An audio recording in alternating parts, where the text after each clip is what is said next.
मित्रों, पुनर्जन्म से जुड़ा विषय जितना रोचक लगता है उतना रहस्यमयी है। आप अगर कभी किसी से ये पूछेंगे कि क्या उसे उसका पिछला जन्म याद है, तो अधिकतर लोगों का जवाब नहीं में ही मिलेगा। पर हिंदू धर्म शास्त्रों में इसका जवाब हमें विस्तार से बताया गया है कि क्यों हमें पिछले जन्म का कुछ भी यादें नहीं रहता। यही जानेंगे आज के इस वीडियो के माध्यम से। मित्रों, पुनर्जन्म का अर्थ होता है कि एक बार फिर से शरीर प्राप्त होना। हिंदू धर्म के मुताबिक मनुष्य का मूल स्वरूप आत्मा है, न कि शरीर। पुनर्जन्म की अवधारणा कर्म के सिद्धांत पर ही आधारित है और जन्म मृत्यु का चक्र हमेशा चलता रहता है। जब तक आत्मा का परमात्मा में मिलान नहीं हो जाता, तब तक यही क्रम चलता रहता है। मित्रों, जब भी मनुष्य धरती पर जन्म लेता है तो उसे पिछले जन्म की कोई भी बात याद नहीं रहती। मनुष्य को अपना पुराना जन्म याद क्यों नहीं रहता?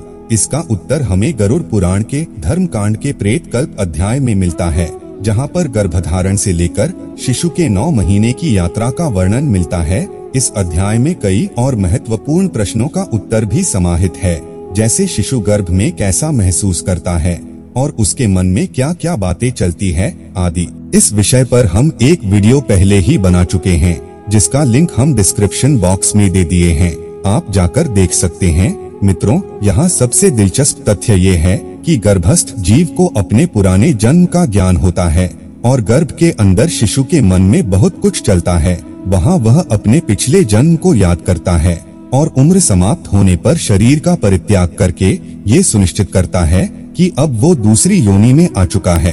पहले वो सरक कर चलने वाला सर्प, फिर मच्छर और फिर उसके बाद अब्र नामक पशु बना था अथवा जंगली सुअर की योनि में प्रविष्ट हुआ था। फिर गर्भस्थ शिशु को याद आता है कि उसने पिछले जन्म में कई दुखों, कष्टों और संघर्षों के साथ धन को एकत्रित किया था, लेकिन जिस अभिलाषा के साथ उसने यह सारा धन इकट्ठा किया, वो उसका इस्तेमाल भी ठीक से नहीं कर सका।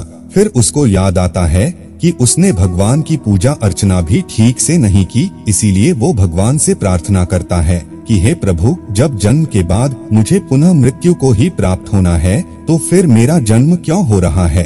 अगर संभव हो तो मुझे इस जीवन मृत्यु के चक्कर से मुक्त करे। इसी पुराण में आगे बताते हुए भगवान विष्णु गरुड़ को कहते हैं कि माता के गर्भ में पल रहा शिशु ईश्वर से ये कहता है कि मैं इस गर्भ से अलग नहीं होना चाहता, क्योंकि बाहर वही सांसारिक दुनिया है जहाँ मुझे पाप कर्म करने पड़ेंगे। इस कारण बड़े दुख से व्याप्त हो, फिर भी दुख रहित होकर आपके चरण का आश्रय लेकर मैं आत्मा का संसार से उद्धार करूँगा।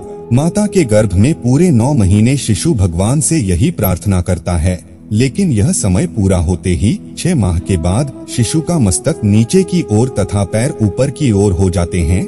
ऐसी स्थिति में वह चाहकर भी इधर उधर हिल नहीं पाता। वह खुद को एक पिंजरे में बंद कर दिए पक्षी की तरह महसूस करता है। इसके बाद अपने आसपास गंदगी देख वे फिर से भगवान से प्रार्थना करता है और कहता है, हे भगवान, मुझे बाहर कब निकालोगे? सभी पर दया करने वाले ईश्वर, आप ही ने मुझे ये ज्ञान दिया है। 6वें माह से ही उसे भूख प्यास महसूस होने लगती है। वो अपनी जगह बदलने के लायक भी हो जाता है और इस दौरान उसको कष्ट भी होता है। इन कष्टों के कारण वह गर्भ में बेहोश हो जाता है। जीव की माता जो भोजन ग्रहण करती है, वही उस जीव के लिए भी होता है। गरुड़ पुराण के अनुसार प्रसूति की हवा से जैसे ही वो श्वास लेता हुआ शिशु माता के गर्भ से बाहर निकलता है, तो उसे किसी भी बात का ज्ञान नहीं रहता। गर्भ से अलग होकर वह ज्ञान रहित हो जाता है।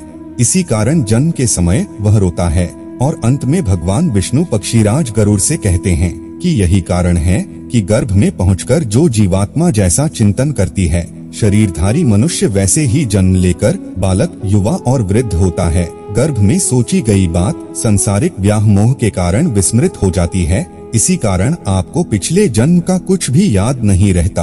पूर्व जन्म में कुछ भी याद ना रहे, इस कारण हिंदू धर्म में कपाल क्रिया भी की जाती है। इसमें शव को मुखाग्नि देने के करीब आधा घंटे बाद एक बांस में लोटा बांधकर शव के सिर पर घी डाला जाता है, जिससे पूरा सिर जल जाए। मित्रों, ऐसा भी मानते हैं कि अगर ये कपाल क्रिया ना की जाए तो अगले जन्म में पिछले जन्म का सब कुछ याद रहता है। वैसे तो वैज्ञानिकों के बीच आत्मा और पुनर्जन्म जैसे विषय को लेकर मतभेद हैं, जहां एक पक्ष पिछले जन्म को सिरे से खारिज करता है, वहीं एक पक्ष आत्मा को एक ऊर्जा के रूप में स्वीकार करता है। उसके मुताबिक पिछले जन्म की बातें याद ना रहने का एक केमिकल कारण है। तो मित्रों, हम उम्मीद करते हैं कि आपको हमारी यह वीडियो जरूर पसंद आई होगी। वीडियो को लाइक करके चैनल को सब्सक्राइब कर लीजिए। धन्यवाद।